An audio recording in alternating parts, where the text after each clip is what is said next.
রিয়া মুক্ত থাকা, অর্থাৎ মানুষকে দেখানোর জন্য ইবাদত করা, এই মেন্টালিটিটা পরিবর্তন ঘটাতে হবে। এমন মেন্টালিটি ধারণ করা যাবে না। মানুষকে দেখানোর জন্য যদি মানুষ কোনো ইবাদত করে তাহলে সেটা রিয়া হয়, আর রিয়া হলো শিরকের অন্তর্ভুক্ত বিষয়। আচ্ছা, মানুষকে জন্য দেখানোর জন্য ইবাদত করে আপনাদের মনে হয়? মনে করেন ভাগ্যক্রমে জামাই নামাজি, শ্বশুর বেনামাজি। তো জামাইয়ের বাড়িতে শ্বশুর বেড়াতে গেছে, জামাই জোহরের সালাতে যাচ্ছে, শ্বশুর এখন নিরুপায়, না গেলে কেমন লাগবে? শ্বশুরও জামাইয়ের সাথে জোহরের নামাজে গেল। বলেন, শ্বশুরের নামাজ কি আল্লাহকে সন্তুষ্ট করার জন্য না জামাইয়ের মন রক্ষার জন্য? এই ইবাদত করে কি শ্বশুর প্রকৃত রূপে স্বাদ বা মজা পাবে?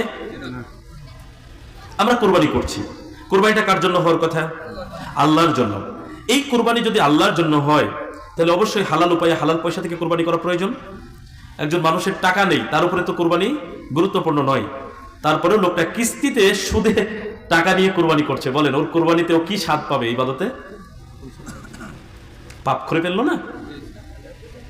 অথচ আল্লাহ সুবহানাহু ওয়া তাআলা বলছেন সূরা আনাম 162 নম্বর আয়াত, তিনি বলছেন, কুল, আপনি বলুন, ইন্না সালাতি ওয়া নুসুকি ওয়া মাহইয়ায়া ওয়া মামাতি লিল্লাহি রাব্বিল আলামিন, নিশ্চয় আমার সালাত, আমার কুরবানি, আমার জীবন ও আমার মরণ বিশ্ব জগতের রব আল্লাহর জন্য। আমার জীবন আর মরণ যদি আল্লাহর জন্য হয় তাহলে জীবন এবং মরণের মাঝে যা কিছু আছে সবকিছু কার জন্য হবে? খুব সহজ কথা। তাহলে ইবাদত যখন রিয়া মুক্ত হবে, অর্থাৎ আল্লাহর সন্তুষ্টির জন্য হবে কেবল।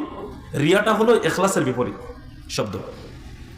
আমার ইবাদতটা যখন আমি আল্লাহর সন্তুষ্টির জন্য করব, রিয়া মুক্ত থেকে, তখন ইবাদতের প্রকৃত স্বাদ পাবো। আর যদি রিয়া মুক্ত থাকতে না পারি তাহলে ইবাদত করে আমরা লাভবান হতে পারবো না।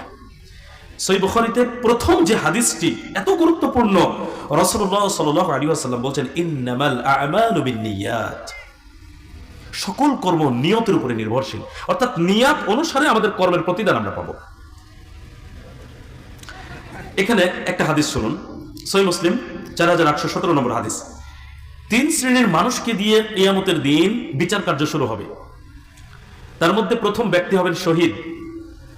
বিনা হিসাবে যারা জান্নাতে যাবে তাদের মধ্যে শহীদ আছেন। অথচ এই হাদিসে বলা হচ্ছে যে শহীদ হয়ে গেছে দুনিয়ার জীবনে, অথচ কিয়ামতের দিন আল্লাহ সুবহানাহু ওয়া তাআলা তাকে বলবেন, তুমি আমার জন্য যুদ্ধ জিহাদ করনি, তুমি করেছো এজন্য যে লোকে যাতে তোমাকে বীর বলে, ভালো যোদ্ধা বলে, তুমি এজন্য করেছো। আল্লাহ সুবহানাহু ওয়া তাআলা ওই শহীদকে উপর করে টেনে হেঁচড়ে জাহান্নামে নিক্ষেপ করার জন্য ফেরেশতাদেরকে নির্দেশ দিবেন। অথচ তার বিনা হিসাবে জান্নাতে যাওয়ার কথা ছিল। শহীদ হয়ে গেছে দুনিয়াতে, কিন্তু কার জন্য হয়েছে? সুনাম সুখ্যাতি অর্জনের জন্য, মানুষকে দেখানোর জন্য, আল্লাহর সন্তুষ্টির জন্য নয়। বিধায় শহীদ হওয়ার পরেও কোথায় চলে গেল? জাহান্নামে চলে গেল।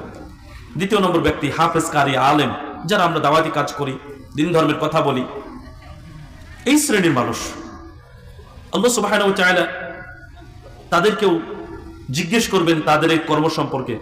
এক পর্যায়ে আল্লাহ সুবহানাহু ওয়া তাআলা বলবেন, তুমি তো আমার জন্য করোনি, তোমাকে যাতে লোকে ভালো কারি বলে, জ্ঞানী বলে, আলেম বলে, তুমি এই জন্য কাজগুলো করেছো।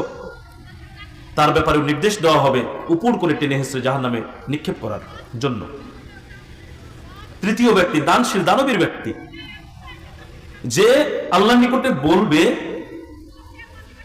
আপনার পছন্দনীয় সবগুলো ক্ষেত্রেই আমি দান করেছি, কোথাও ছাড় দিই নাই।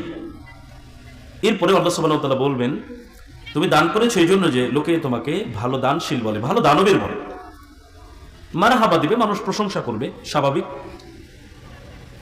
তুমি তো আমার জন্য দান করনি। আল্লাহ সুবহানাহু ওয়া তাআলা তার ব্যাপারেও নির্দেশ দিবেন, তাকে উপর করে জাহান্নামে টেনে হিঁচড়ে নিক্ষেপ করার জন্য। তাহলে বলেন, এই তিনজনের কাজ কি? ভালো কাজ ছিল না খারাপ কাজ ছিল? কিন্তু জাহান্নামে কেন গেল? কারণ তার কর্মের যে উদ্দেশ্য অন্তরের ভেতরে, সেটাতে আল্লাহর সন্তুষ্টি উদ্দেশ্য ছিল না, মানুষকে দেখানো উদ্দেশ্য ছিল।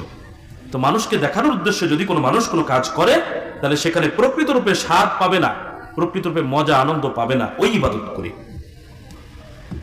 সুতরাং রিয়া মুক্ত যদি ইবাদত আমরা করতে পারি, তাহলে এইখান থেকে আমরা মূলত প্রকৃত স্বাদ বা আনন্দ অনুভব করতে পারবো।